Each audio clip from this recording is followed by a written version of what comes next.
Hello, friends. Patrick McFarland here of the Liberty Weekly podcast, coming at you with another episode. And today I am joined by my friend and colleague at the Libertarian Institute, Mr. Keith Knight. How's it going, man? It's going fine, brother. I'm just so happy to see all the congressmen and congresswomen without masks at the last State of the Union, without, of course, addressing it. I've been on cloud nine ever since then.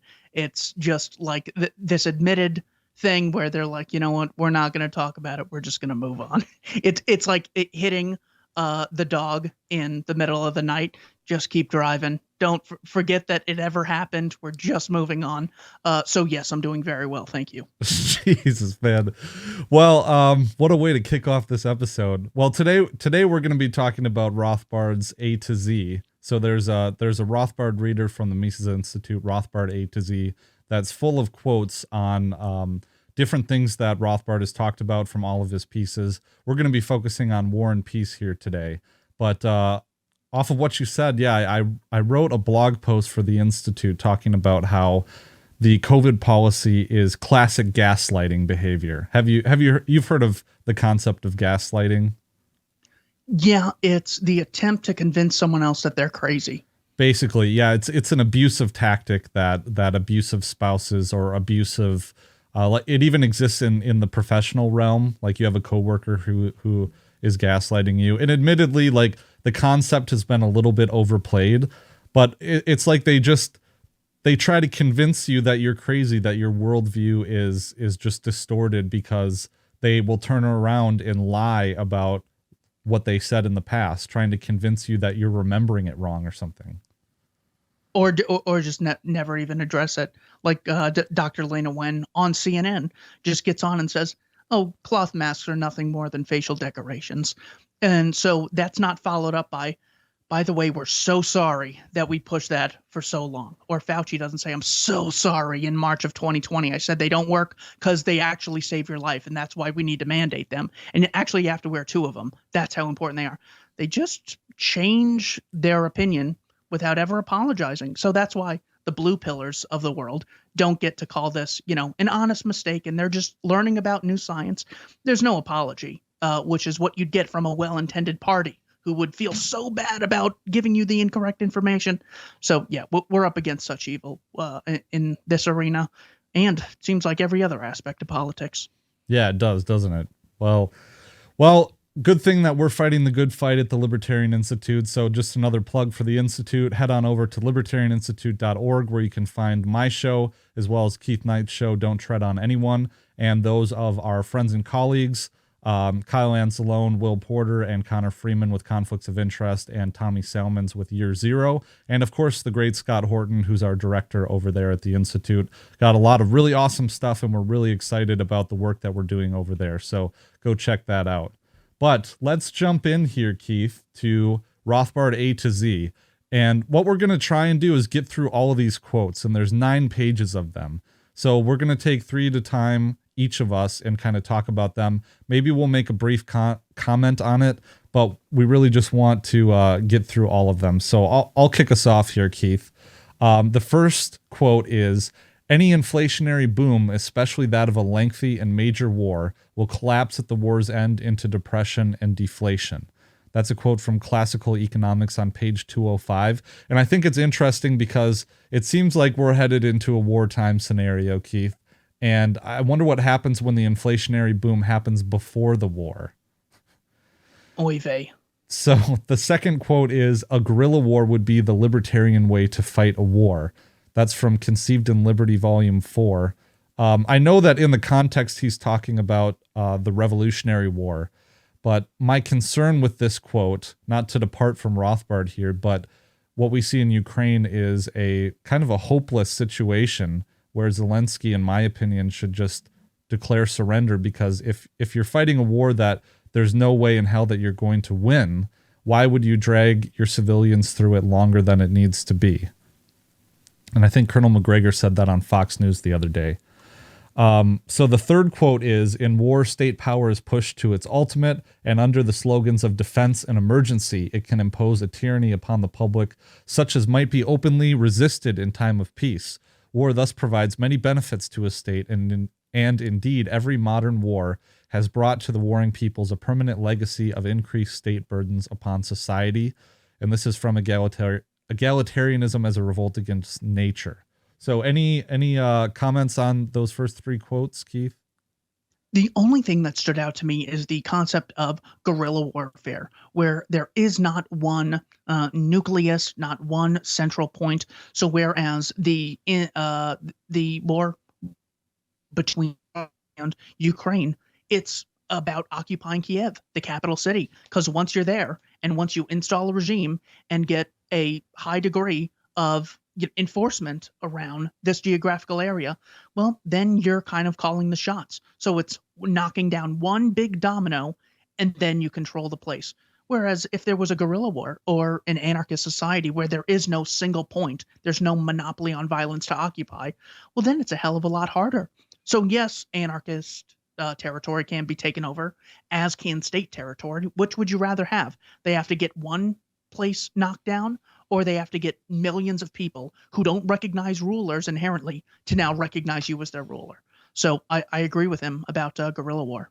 Yeah, I definitely do when it comes like to as a principle, but in application, what we're seeing right now in Ukraine, it just seems like, the U.S. State Department has been talking for years about establishing an insurgency in Ukraine, and maybe those are apples and oranges, that you can't quite make that comparison to what Rothbard is trying to say, which I get, but I guess it just makes me think of this plan, the whole Zbigniew Brzezinski, let's lure people into Afghanistan and then have them fight, a 10-year insurgency.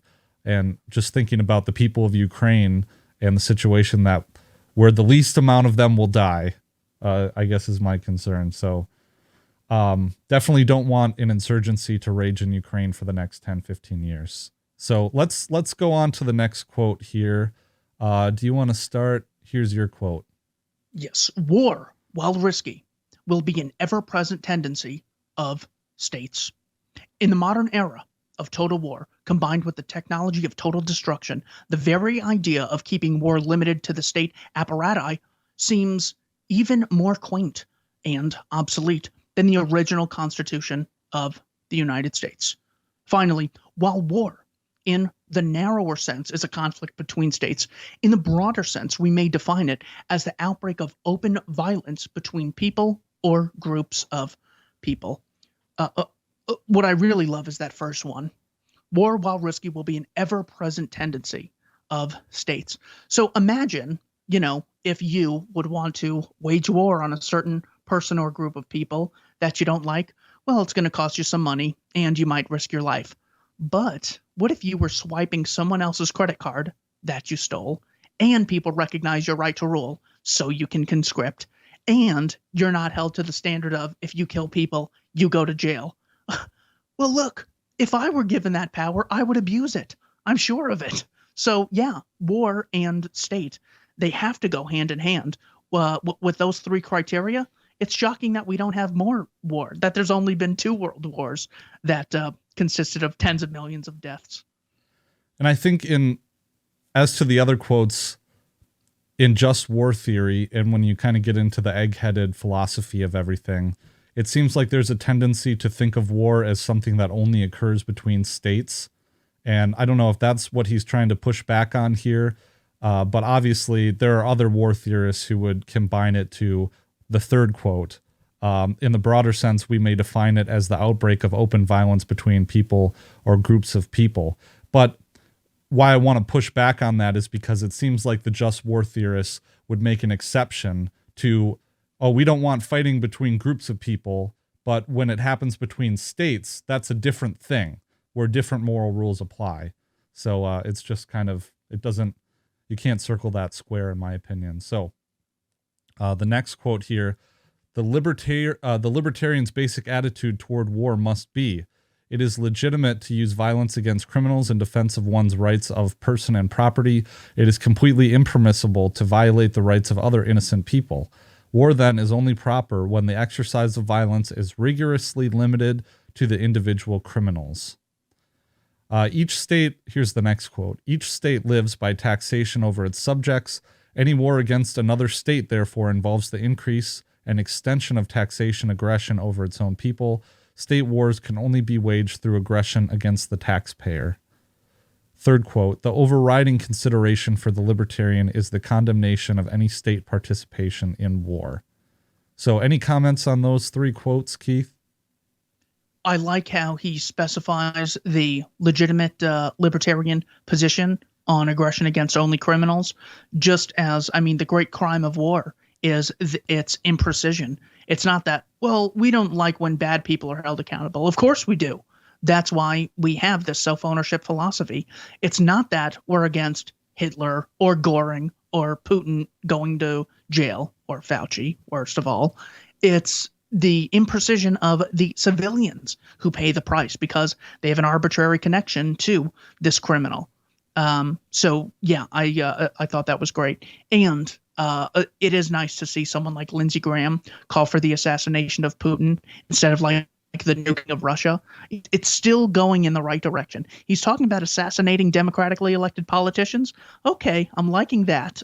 He didn't call for open, aerial bombing. So yeah, stuff like this is always good.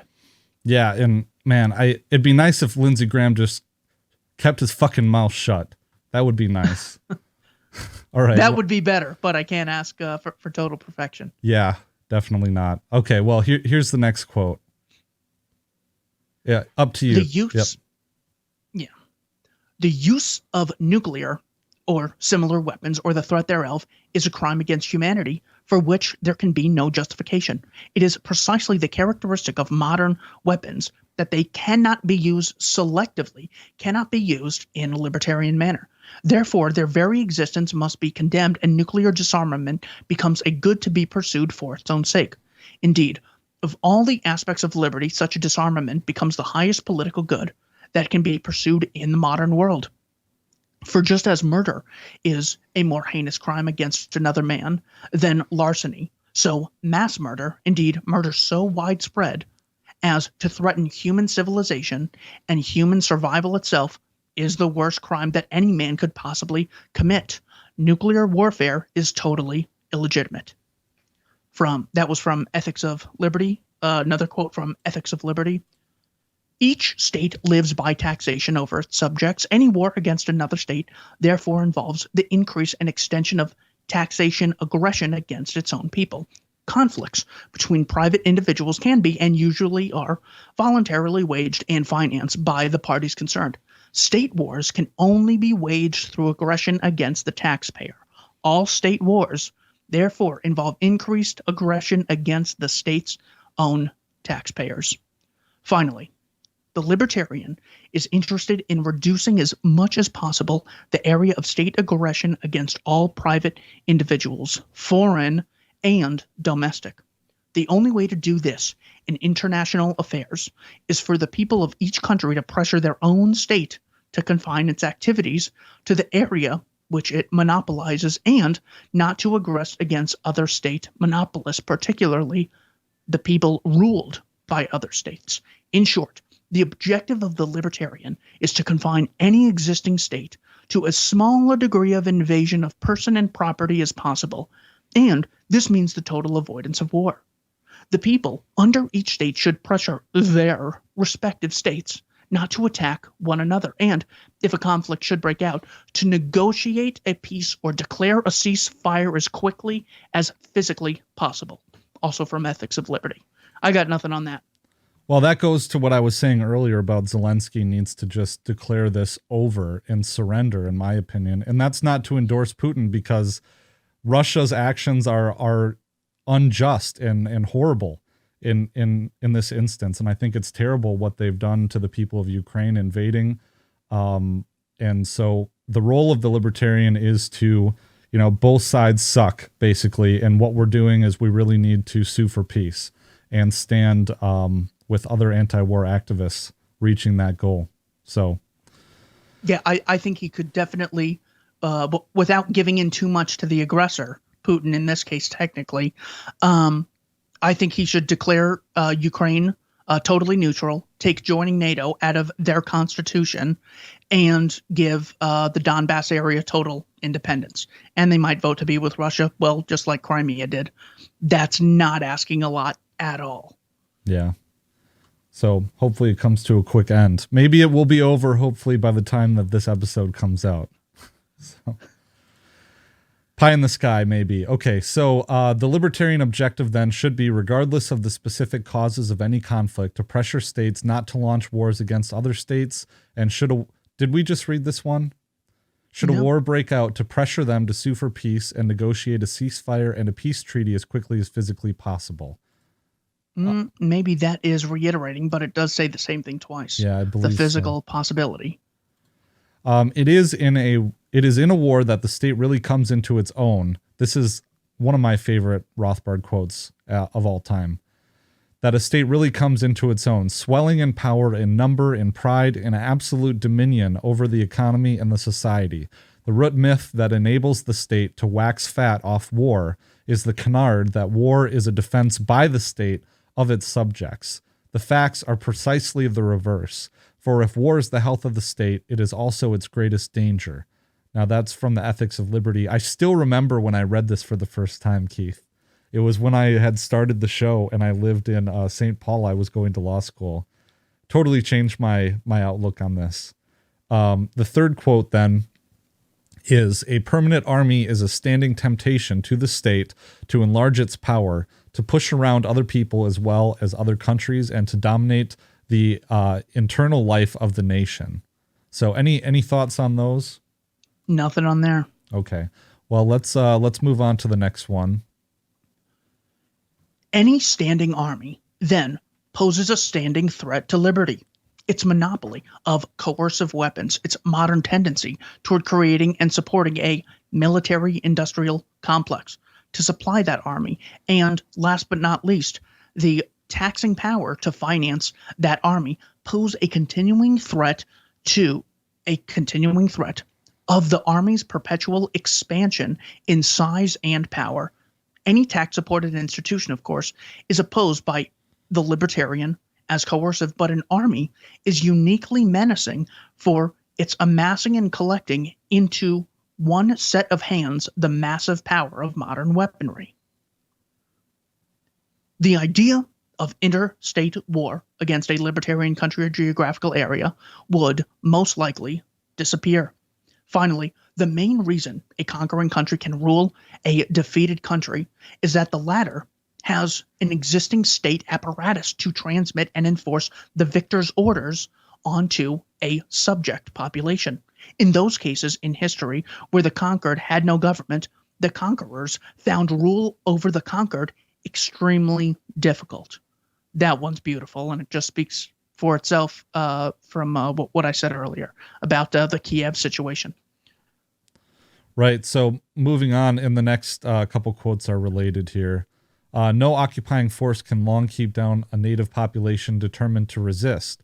Guerrilla warfare has proved to be an irresistible force precisely because it stems not from a dictatorial central government, but from the people themselves, fighting for their liberty and independence against a foreign state.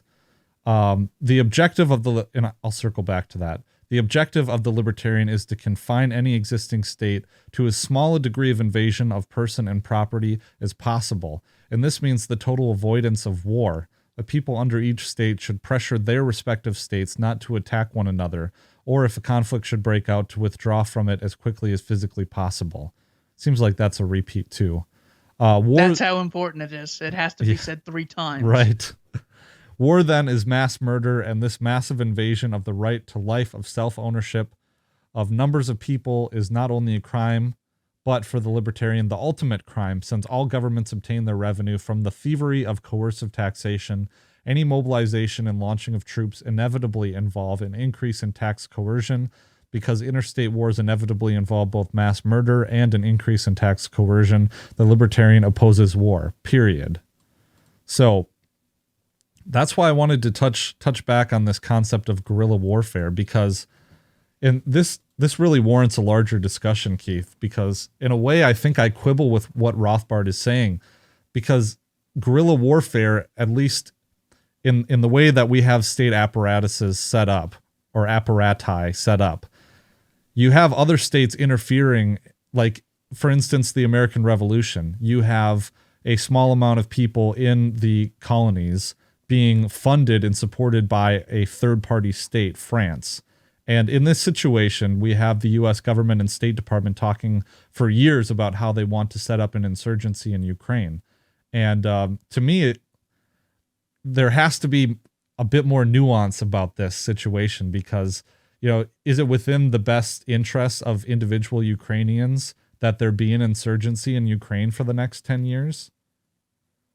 And are you ever going to get a pure guerrilla war that we would imagine in Ancapistan? I guess those are questions that I would like. I'm sure Rothbard has an answer, but unfortunately he's dead. Maybe he addresses it at more length, but it's too bad that we don't have his commentary right now. Oh, certainly that would be appreciated. Yeah, it's a tough cost-benefit analysis, which is why it's important for people to make voluntarily. Some things are worth resisting, some things not.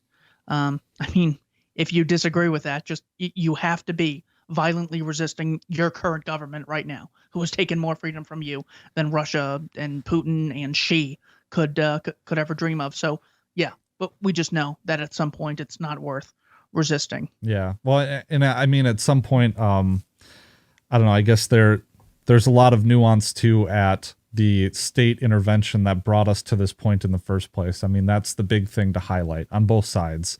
But primarily as Americans, I believe it's our role to criticize the NATO side of it because that's, what part we ostensibly have to play in this whole thing. Yeah. Hey guys, welcome to the portion of the show where I tell you how you can help support this content. And what I've been doing is putting so much work lately into Substack, which is the premier way now to support the Liberty Weekly podcast. So go on over to libertyweekly.net/Substack. The reason I chose it was to feature my writing, and you can see that I have bonus episodes in here. I have early access to new episodes. I have early access to my feature articles that will be run at the Libertarian Institute. I'm putting blog posts in there. I'm putting, I like to write poetry, so I put poetry in there too. So you can see that these are all the posts that I've featured since I started working on my Substack, and that has been the premier way to help support the Liberty Weekly podcast. Guys, this is a value for value show, so if you appreciate the work that I do, the hard work that I put into this show, and you get value out of it, and if you're in a position to do so, please consider giving value back, and Substack is a great way to do that.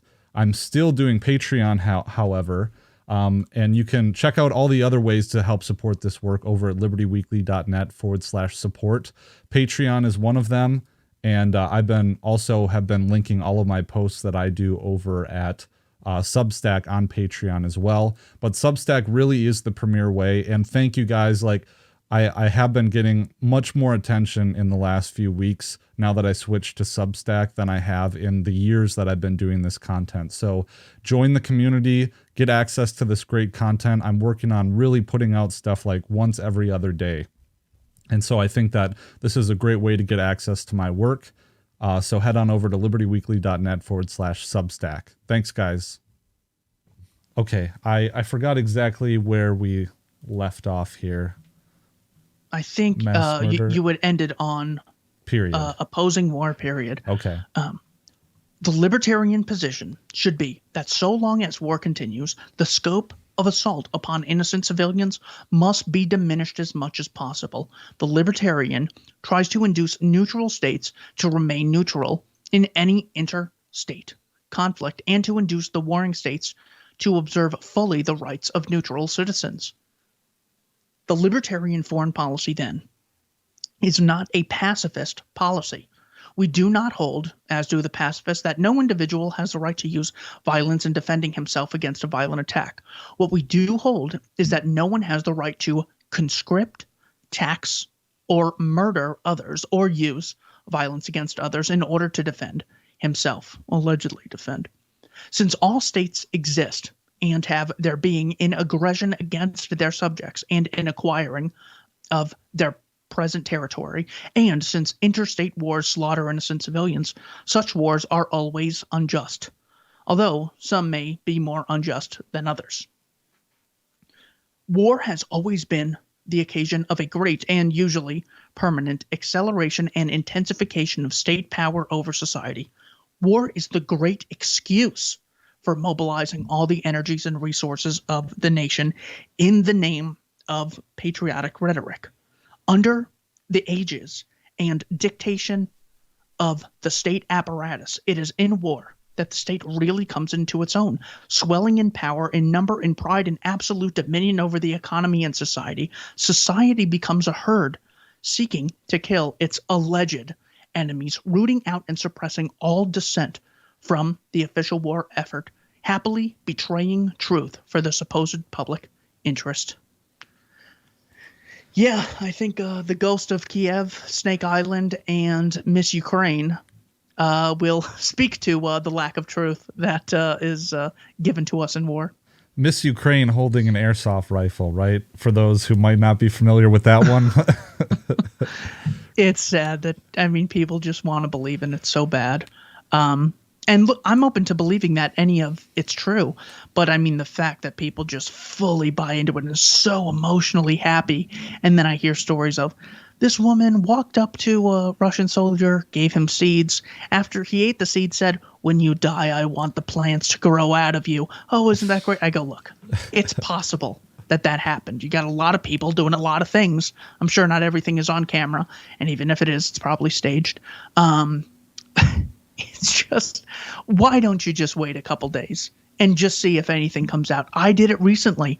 I saw this video that looked like it was like an attempted kidnapping, and I go, God, this really looks like a legit security camera. And it turns out that was fake. I apologized on both social media outlets that I shared it on. It was only up for a few hours, but either way, yeah, look, it happens. There's no way you could ever really try standing for something and, making statements that people can disagree with. You're going to trip up. The only difference is either people admit they're wrong or they don't admit they're wrong. There's like no situation where you've never been wrong. I want to take this time to plug one of a great episode that we did together, 10 World War I Lies That Everyone Believed, featuring Keith Knight, libertyweekly.net/183. And in that one, we went through Falsehood in Wartime by Arthur Ponsonby, who was an MP in the British Parliament, who after World War I went through and showed how all of the lies that helped goad the citizens of the UK into fighting in World War I, how he showed that they were mostly all false and almost laughably so. The Belgian children without hands, the Belgian children on bayonets, the mutilated nurse, the corpse factories, all those things. So go check that out because I think it's especially important today. And he wrote it in 1928. So like it's easier decades or even almost just, it's been more than a century since the First World War started and ended. But the fact that he wrote it so close to the time where everyone knew someone who was conscripted into that war, he still had the courage to say, look at all this deception.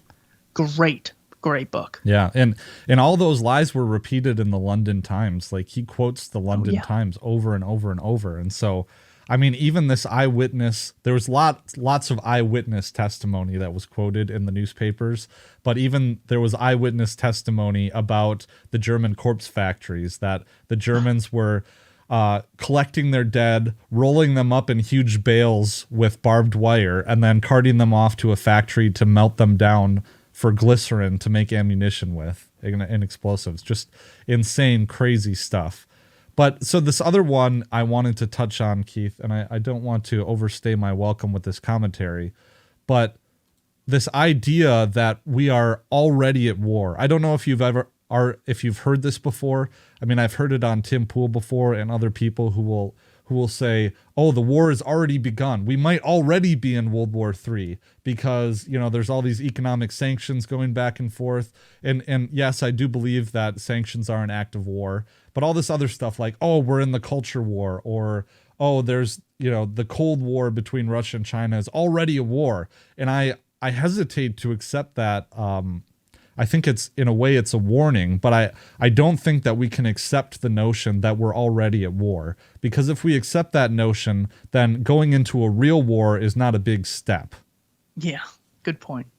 You could say, well, we've always been at war ever since the embargo against Cuba and Venezuela and North Korea and, the proxy war in Afghanistan against the Soviets. We've been at war with Russia for 40 years.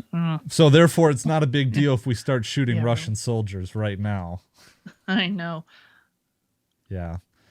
Okay, and so I think I start off here. Is that right? Yes. War and a phony external threat have long been the chief means by which the state wins back the loyalty of its subjects. You see this, Keith, with all of the abused citizens who just went through COVID-19. Now we're going to shift the story, and we'll give you the blue and yellow flag to wear on your masks. And you're going to forgive us for locking you in your houses. We're going to forgive you for making you take the jab or get fired. And now we're all going to unite and swell in pride against the Russian menace. I know. I haven't seen a single Ukrainian soldier or politician with a mask, by the way. So I don't know how these the progressives are doing the mental gymnastics to defend them. Obviously, they're just basically shooting at people with their COVID. I mean, that's more or less the same thing in their worldview. To not wear a mask is to be, firing indiscriminately at people you walk past. Carrying a loaded revolver with, there's 1 or 2 rounds in it. Okay, so the next quote here: only if governments are deprived of weapons of offensive warfare will they be forced to pursue a policy of isolation and peace.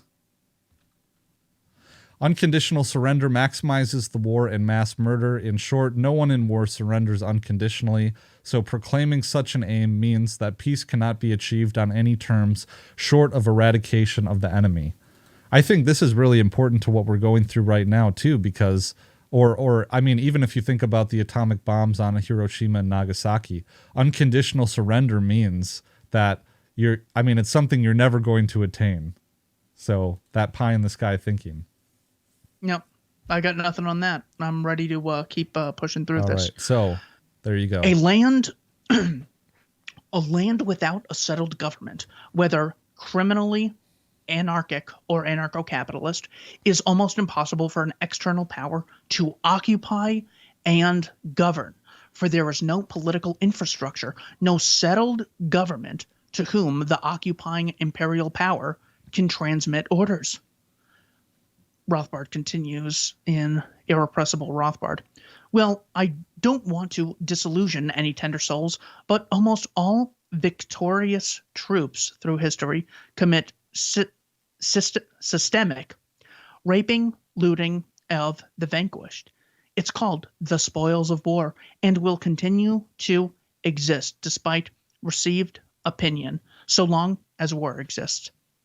Finally, sanctions the step-by-step escalation of intervention is the favorite policy of the warmongers. Sanctions are simply the cowards and the babblers' halfway house to war.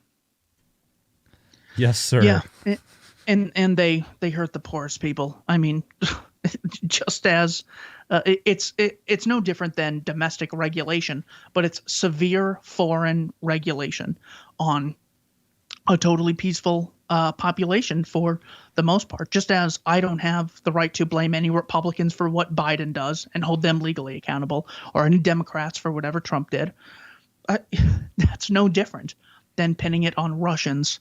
I mean, for people so terrified of, well, it's important we don't negatively generalize people by which group they're in. By the way, the Ukrainians are the good guys and the Russians are the bad guys. Oh, my gosh. It's like talking to a 5-year-old. Yeah. And today, I think it was either today or yesterday, Visa and MasterCard just canceled the payments, canceled the use of every Russian's payments. So I know there's Twitch streamers and stuff who are on social media talking about, how none of their PayPal accounts work or anything like that.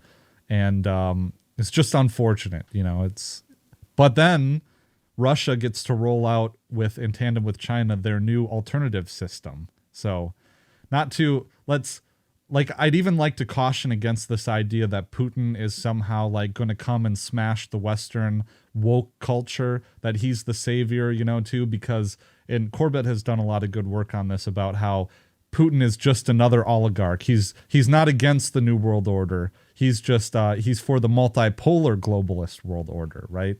Yeah. So he wants the heterosexual New World Order. Yes. Not the LGBTQ New World Order. Yeah. So, okay.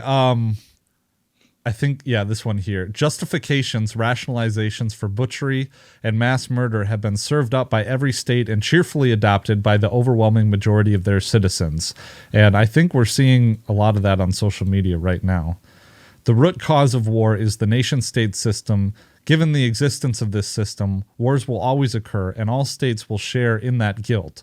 All states, without exception, aggress against their citizens. In all wars, each state aggresses against innocent civilians belonging to the other state. Nothing brings about a revolutionary crisis situation, and no revolutions can occur without such crises. So completely as the no-win war, nothing so starkly reveals the inadequacy of the existing state to its citizenry. A losing war is more powerful than decades of patient education in the vital task of demystifying and desanctifying the state apparatus in the eyes of its subject population. Any comment on that, Keith? Nothing on that. Okay.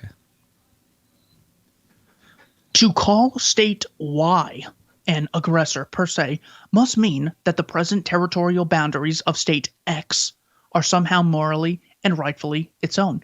But since national territories have invariably been acquired by previous aggression rather than by voluntary social contract, to leap automatically to the defense of the invaded state is an absurdity. Since all states are aggressors anyway against their own population, even the most aggrieved state can never, for libertarians, aspire to the simple status of innocent victim, Zelensky.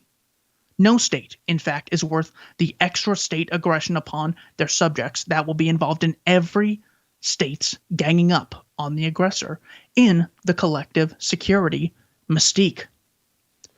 In every war in history, there is one and only one way to secure return of POWs, by ending the war.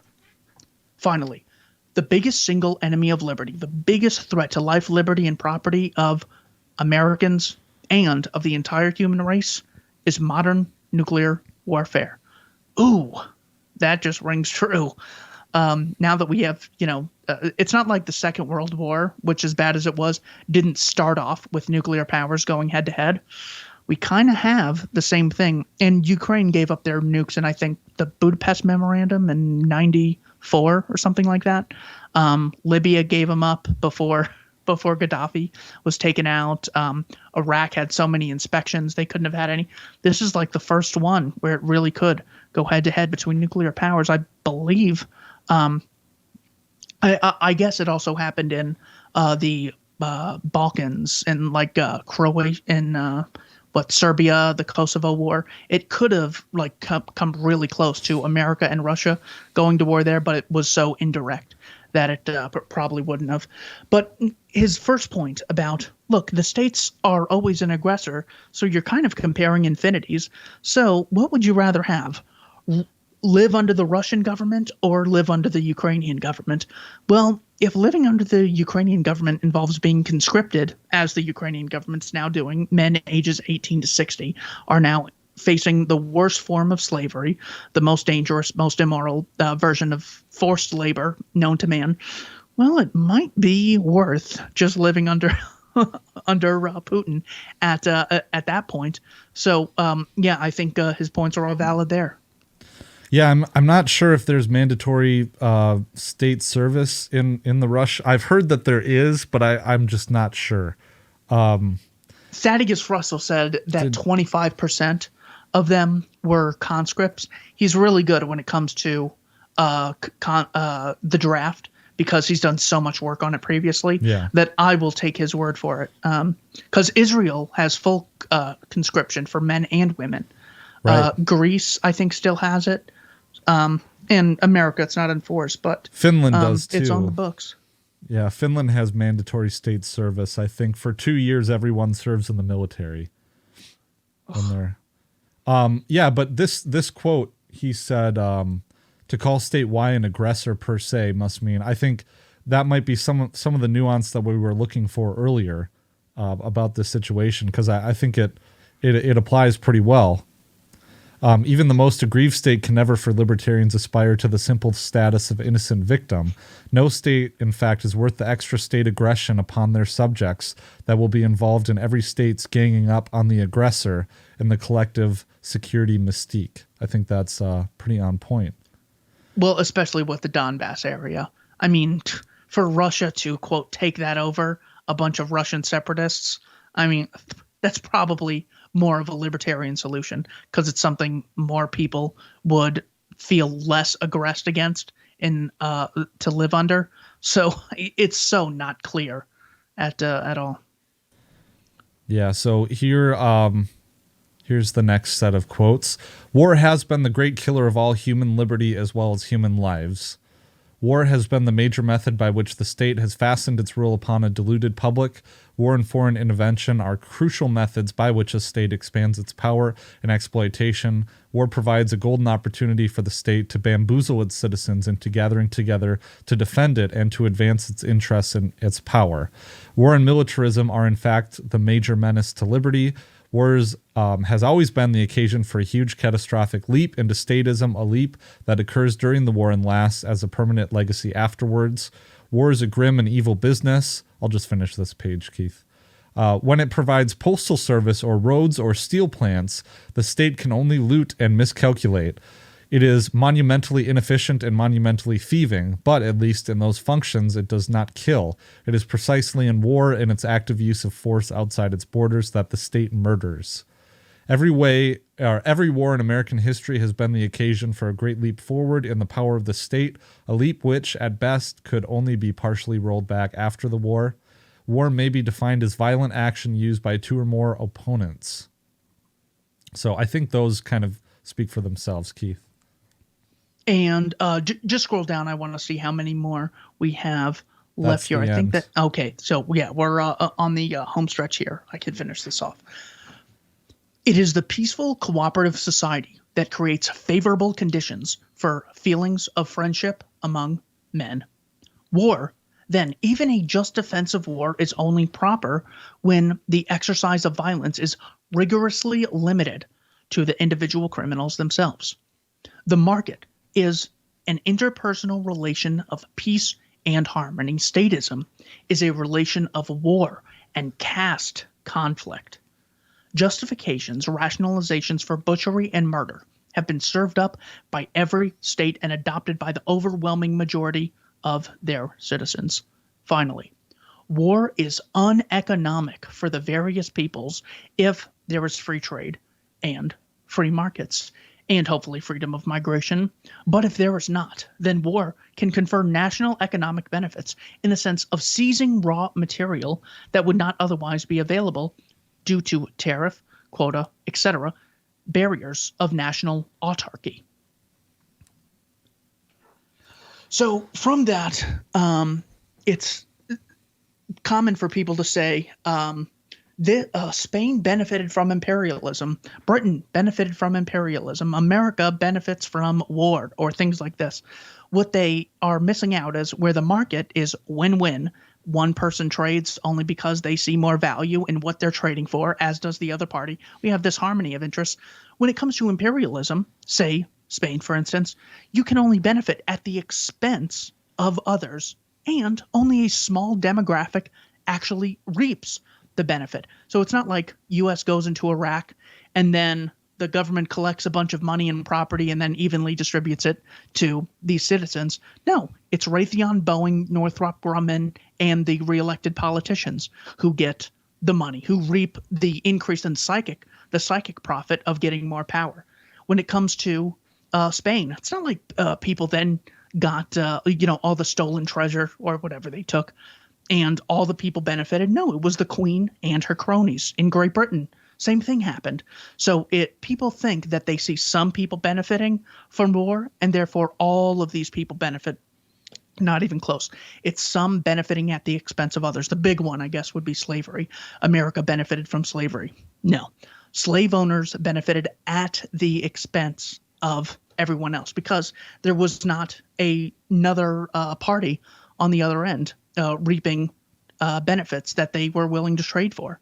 So, yeah, that's really important because people like Maj Toure will say that, slavery and free labor built America. Okay, first of all, liar. It's not free to have slaves, or else every poor person would have as many slaves as any rich person. It costs a lot of money, so it wasn't free. Second of all, it makes it sound like the problem has to do with compensation, which means every volunteer is a slavery, and all entrepreneurs who invest time and their own money, they've enslaved themselves, as opposed to realizing that coercion is the bad aspect of it. Also, slavery existed since like the beginning of time, so you can't say slavery was unprofitable and then profitable between 1700 and 1861. So, Maj, you gotta improve your economic knowledge on that. But thank you for your service to the liberty movement in general. Patrick, that's all I got on these topics.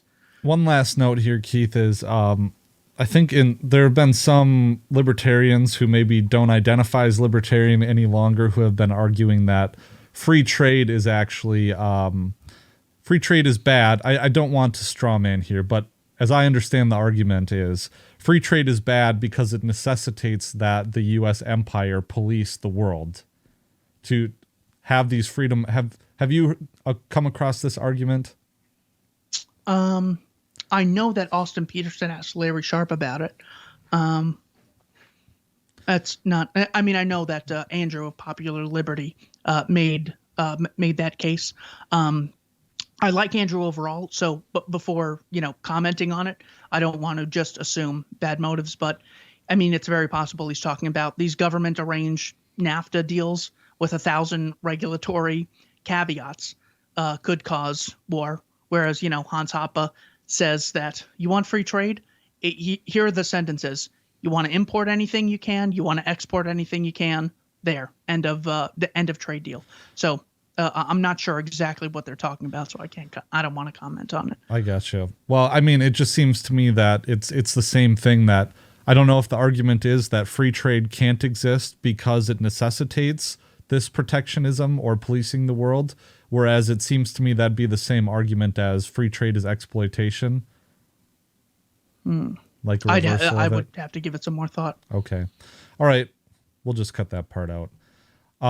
Yeah, so anyways, I think it's a good thing that we made our way through all of this. I thought it would take a bit longer, but we really kind of breezed through it. So I think when the libertarian is thinking about things like Ukraine or things like, all of the violence and wars that are happening across the world, it's good to kind of revisit the actual words of Rothbard to see what his position was on this, because I guarantee you that a situation like this has come up before in the past. So, all right. Anything else, Keith? Any plugs?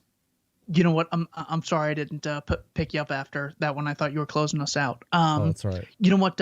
As far as things to plug, just check out Keith and I Don't Tread on Anyone on Odyssey or wherever you listen to podcasts. Yeah. All right. Well, libertywweekly.net/support/Substack. That's how I'm doing my my bonus content nowadays. So go check that out. Thanks, everybody. Take care.